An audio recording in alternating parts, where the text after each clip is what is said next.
न तकलीफ़ न संघर्ष तो क्या मज़ा है जीने में। न तकलीफ़ न संघर्ष तो क्या मज़ा है जीने में। बड़े बड़े तूफ़ान थम जाते हैं जब आग लगी हो सीने में। हेलो नमस्कार, जय हिंद, वंदे मातरम। मैं दिव्य रघुवंशी आप सभी लोगों का स्वागत करता हूं आज की इस वीडियो में। दोस्तों, आज की इस वीडियो में हम फिर से जानने वाले हैं उत्तर प्रदेश बीएड प्रवेश परीक्षा 2024 से संबंधित अत्यंत महत्वपूर्ण प्रश्नों के बारे में। दोस्तों, आज आपका ये प्रैक्टिस सेट नंबर 4 है। इससे पहले 3 प्रैक्टिस सेट आपको करवा चुके हैं। उन सभी की लिंक आपको डिस्क्रिप्शन बॉक्स में दे दी गई है। अगर आपने अभी तक उन वीडियोस को नहीं देखा है तो एक बार से ज़रूर देख लें। दोस्तों, समय को व्यर्थ किए बिना आइए आज की इस क्लास को शुरू किया जाए। आज की क्लास का हमारा पहला प्रश्न है कि इल्बर्ट बिल विवाद के समय कौन सा वायसराय जुड़ा हुआ है। या यूँ कहें तो इल्बर्ट बिल विवाद के साथ कौन सा वायसराय जुड़ा हुआ है। Lord Curzon, Lord Ripon, Lord Lytton या लॉर्ड मेयो।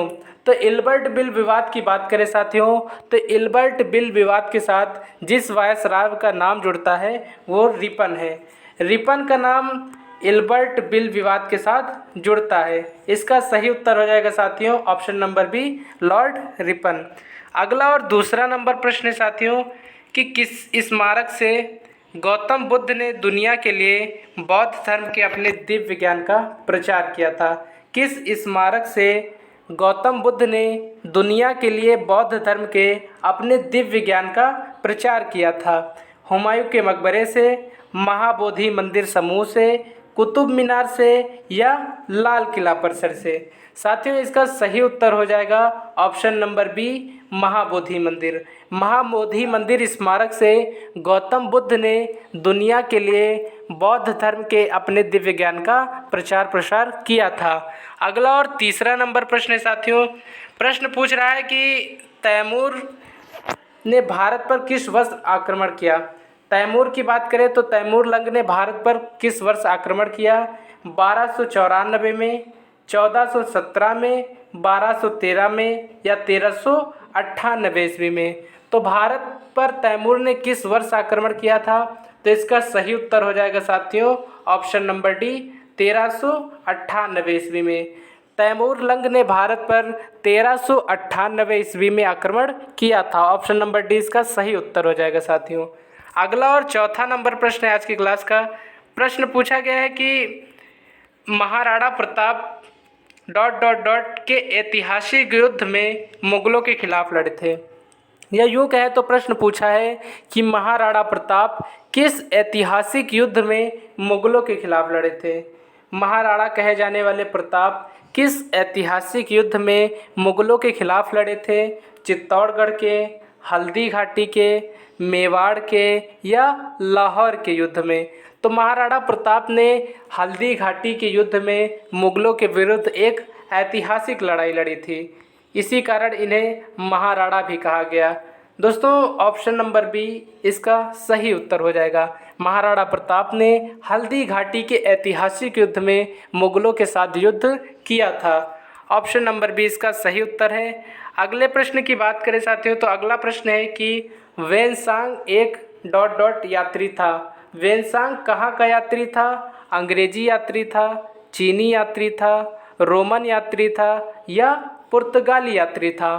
तो वेनसांग की अगर बात करें साथियों, तो वेनसांग एक चीनी यात्री था जो कि भारत आया था। वेनसांग एक चीनी यात्री था। ऑप्शन नंबर बी इसका सही उत्तर हो जाएगा साथियों। अगले और छठे नंबर प्रश्न की बात करें। छठा नंबर पूछ रहा है कि भारतीय स्वतंत्रता संग्राम की ग्रैंड ओल्ड लेडी किन्हें कहा जाता है। भारतीय स्वतंत्रता संग्राम की ग्रैंड ओल्ड लेडी किन्हें कहा जाता है। मदर टेरेसा को, पुतली बाई को, अरुणा आशा फली को या सरोजिनी नायडू को।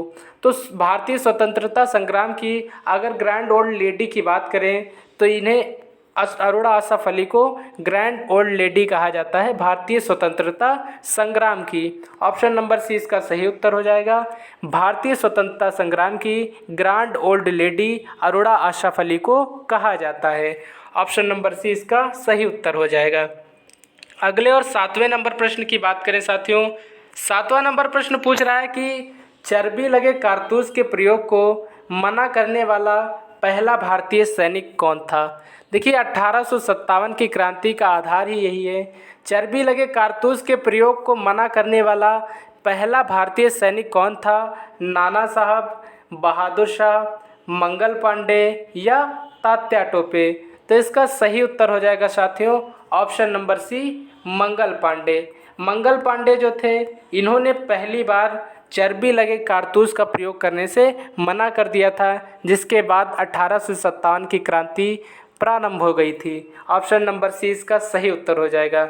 अगला और 8वां नंबर प्रश्न है साथियों।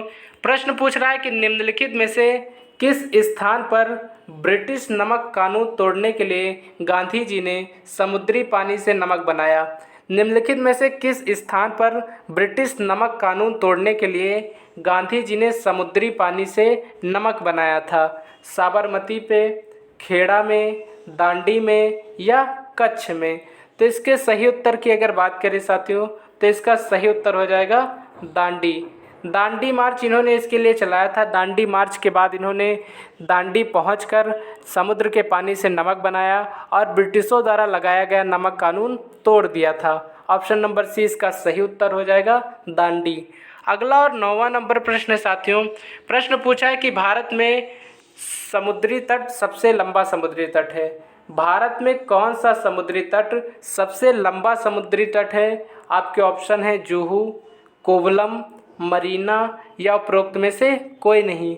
तो भारत में सबसे लंबे समुद्री तट की बात करें तो भारत का जो सबसे लंबा समुद्री तट है वो मरीना समुद्री तट है।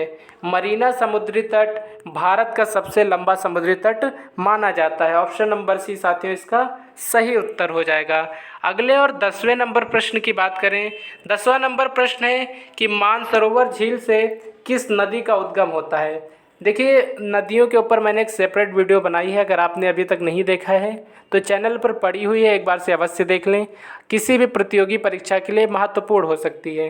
प्रश्न पूछा है कि मानसरोवर झील से किस नदी का उद्गम हुआ है? यमुना नदी का, गंगा नदी का, ब्रह्मपुत्रा नदी का या नर्मदा नदी का? तो मानसरोवर झील की अगर बात करें तो मानसरोवर झील से ब्रह्मपुत्र नदी का उद्गम माना जाता है। मानसरोवर झील से ब्रह्मपुत्र नदी का उद्गम माना जाता है। तिब्बत में इसे सांगबो के नाम से जाना जाता है। ऑप्शन नंबर सी इसका सही उत्तर हो जाएगा। अगले और 11वें नंबर प्रश्न की बात करें साथियों। 11वां नंबर प्रश्न है कि पृथ्वी अपने अक्ष पर एक चक्कर पूरा करने में कितना समय लेती है?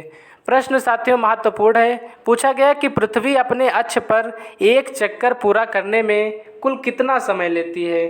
24 घंटे 30 मिनट 15 सेकेंड, 23 घंटे 44 मिनट, 23 घंटे 56 मिनट 4 सेकेंड या 26 घंटे 39 मिनट? तो पृथ्वी अपने अक्ष पर एक चक्कर पूरा करने में जो एकदम एग्जैक्ट टाइम लेती है वो 23 घंटे 56 मिनट और 4 सेकेंड लेती है। पृथ्वी अपने अक्ष पर एक चक्कर पूरा करने में 23 घंटे 56 मिनट और 4 सेकेंड का समय लगाती है। ऑप्शन नंबर सी इसका सही उत्तर हो जाएगा साथियों। अगले प्रश्न की बात करें साथियों। अगला प्रश्न पूछा गया है कि वंदे मातरम गीत पहली बार किस पुस्तक में प्रकाशित हुआ था? वंदे मातरम की गीत की अगर बात करें तो राष्ट्रीय गीत है भारत का। वंदे मातरम गीत पहली बार किस पुस्तक में प्रकाशित हुआ था? गीतांजलि में, द हिंदू में, आनंद मठ में या द डिस्कवरी ऑफ इंडिया में? तो वंदे मातरम की अगर बात करें तो वंदे मातरम पहली बार आनंद मठ में प्रकाशित हुआ था। आनंद मठ एक पुस्तक है बंकिम चंद्र चटर्जी की और इन्होंने ही वंदे मातरम की रचना की और इनकी ही पुस्तक आनंद मठ में वंदे मातरम पहली बार प्रकाशित किया गया था। ऑप्शन नंबर सी इसका सही उत्तर हो जाएगा। अगला और 13वां नंबर प्रश्न है साथियों। 13वां नंबर प्रश्न पूछा गया है कि भारत किस गोलार्ध में स्थित है? महत्वपूर्ण प्रश्न है साथियों ज्योग्राफी का। भारत किस गोलार्ध में स्थित है? पश्चिमी और पूर्वी गोलार्ध में, पश्चिमी और दक्षिणी गोलार्ध में, उत्तरी और पूर्वी गोलार्ध में या उत्तरी और दक्षिणी गोलार्ध में? तो भारत के गोलार्ध में अगर स्थिति देखें तो भारत उत्तरी और पूर्वी गोलार्ध में स्थित है। ऑप्शन नंबर सी इसका सही उत्तर हो जाएगा। भारत उत्तरी और पूर्वी गोलार्ध में स्थित है। महत्वपूर्ण प्रश्न है साथियों। अगला और 14 नंबर प्रश्न है साथियों कि सरकार द्वारा कर क्यों लगाया जाता है? साथियों, आपने देखा होगा कि तरह तरह के कर हमारे ऊपर लगाए जाते हैं, जिसमें प्रत्यक्ष और अप्रत्यक्ष दोनों प्रकार के कर होते हैं। तो सरकार ये कर हमारे ऊपर क्यों लगाती है, इसका कारण क्या है? आपके ऑप्शन है अमीरों में धन संचय की जांच करने के लिए, राज्य की कार्यप्रणाली चलाने के लिए, गरीबों के उत्थानों के लिए, या उपरोक्त में से कोई नहीं। तो सरकार जो द्वारा जो कर लगाया जाता है, इसका मुख्य कारण होता है राज्य की कार्यप्रणाली चलाने के लिए। सरकार द्वारा कर राज्य की कार्यप्रणाली चलाने के लिए लगाया जाता है। ऑप्शन नंबर 20 का सही उत्तर हो जाएगा साथियों। अगला और 15वां नंबर प्रश्न है। प्रश्न पूछा गया कि राज्य के नीति निर्देशक सिद्धांत किस देश के संविधान से लिए गए हैं।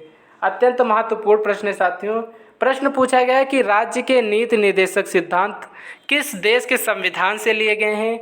ब्रिटेन के संविधान से, आयरलैंड के संविधान से, रूस के संविधान से, या संयुक्त राज्य अमेरिका के संविधान से। तो जो राज्य के नीति निर्देशक सिद्धांत हैं, जिन्हें डीपीएसपी के नाम से जाना जाता है, डीपीएसपी को आयरलैंड के संविधान से ग्रहण किया गया है। डीपीएसपी को आयरलैंड के संविधान से ग्रहण किया गया है। संसदीय प्रणाली को ब्रिटेन के संविधान से ग्रहण किया गया है। मूल कर्तव्यों को रूस के संविधान से ग्रहण किया गया है और मौलिक अधिकारों को अमेरिका के संविधान से ग्रहण किया गया है। राज्य के नीति निर्देशक सिद्धांत या डीपीएसपी आयरलैंड के संविधान से लिए गए हैं। ऑप्शन नंबर 20 का सही उत्तर हो जाएगा। अगले और 16वें नंबर प्रश्न की बात करें। 16वां नंबर प्रश्न साथियों पूछ रहा है कि मूल संविधान में कुल कितने अनुच्छेद थे। संविधान जब लिखा गया अंतिम रूप से 26 नवंबर 1950 को लागू हुआ, उस समय संविधान में कुल कितने अनुच्छेद थे? 340 अनुच्छेद, 370 अनुच्छेद, 320 अनुच्छेद, या 395 अनुच्छेद। तो मूल संविधान की अगर बात करें साथियों, तो मूल संविधान में कुल 395 अनुच्छेद दिए गए थे। हालांकि वर्तमान में संशोधन के उपरांत लगभग 420 अनुच्छेद हो चुके हैं, परंतु अगर मूल संविधान की बात करें तो मूल संविधान में कुल 395 अनुच्छेद थे। ऑप्शन नंबर डी इसका सही उत्तर हो जाएगा। अगले और 17वें नंबर प्रश्न की बात करें। 17वां नंबर प्रश्न है कि संविधान दिवस कब मनाया जाता है। दोस्तों, संविधान दिवस कब मनाया जाता है, किस तारीख को मनाया जाता है? 26 जनवरी को मनाया जाता है, 26 अक्टूबर को मनाया जाता है, 26 नवंबर को मनाया जाता है, या 26 दिसंबर को मनाया जाता है। तो संविधान दिवस की अगर बात करें साथियों, तो संविधान दिवस प्रत्येक वर्ष 26 नवंबर को मनाया जाता है। ऑप्शन नंबर सी इसका सही उत्तर हो जाएगा। अगला और 18वां नंबर प्रश्न है साथियों कि फजल अली आयोग की रिपोर्ट किस वर्ष में प्रस्तुत की गई थी। फजल अली आयोग की रिपोर्ट की बात करें तो फजल अली आयोग की रिपोर्ट किस वर्ष में प्रस्तुत की गई थी? 1856 में, 1857 में, 1858 में, या 1859 ईस्वी में। तो फजल अली आयोग की जो रिपोर्ट थी ये 1856 ईस्वी में प्रस्तुत की गई थी। फजल अली आयोग की रिपोर्ट 1856 ईस्वी में आई थी। ऑप्शन नंबर ए इसका सही उत्तर हो जाएगा साथियों। अगला और 19 नंबर प्रश्न है साथियों कि भारतीय राष्ट्रीय कांग्रेस के 1929 के लाहौर अधिवेशन की अध्यक्षता किसने की थी। भारतीय राष्ट्रीय कांग्रेस के लाहौर अधिवेशन की अध्यक्षता किसने की थी? सरदार पटेल ने, जवाहरलाल नेहरू ने, महात्मा गांधी ने, या सुभाष चंद्र बोस ने। तो इसके सही उत्तर की अगर बात करें साथियों तो इसका सही उत्तर हो जाएगा जवाहरलाल नेहरू ने। भारतीय राष्ट्रीय कांग्रेस या आईएनसी के लाहौर अधिवेशन की अध्यक्षता जवाहरलाल नेहरू ने की थी। ये 1929 में आयोजित किया गया था और इसी अधिवेशन में पंडित जवाहरलाल नेहरू ने पूर्ण स्वराज की मांग की थी। अगला और अंतिम नंबर प्रश्न साथियों आज की क्लास का प्रश्न पूछा गया कि संविधान सभा के स्थायी अध्यक्ष कौन थे। संविधान सभा के स्थायी अध्यक्ष की बात करें साथियों तो डॉक्टर सच्चिदानंद सिन्हा, डॉक्टर राजेंद्र प्रसाद, गोविंद वल्लभ पंत, या बाबा साहब अम्बेडकर। तो संविधान सभा के जो स्थायी अध्यक्ष थे वो डॉक्टर राजेंद्र प्रसाद थे।